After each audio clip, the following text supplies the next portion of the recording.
كلاب تعوي وذئاب تصول، وليل حزن من الهم يطول.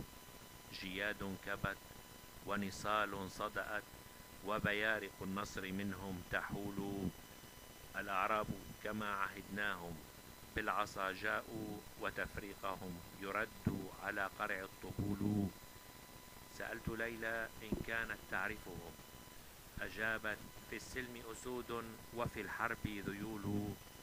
أخبريني إن كنت عارفة، هل بقي كبيرهم ابن أبي سلول؟ قالت ليلى: الأقدار تقلبت بهم، وصعلوكهم صار فحل الفحول.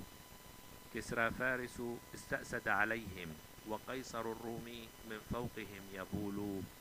وأحفاد بني قريظة سلبوا شرفا، وجنودهم تزأر وتجول.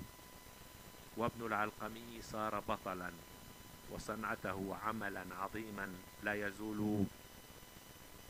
ونساء العراق جلهم سبايا وأرامل، ولحالهم يقف الحر خجول.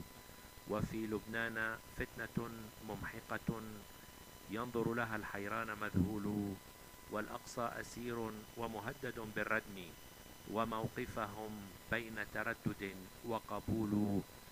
وبيض المناصل في أغمادها حبيسة، تنتظر حريتها على سرج الخيول. أقصر نحن ولسنا برجال، ونساؤنا اتخذت من الكلاب بعول.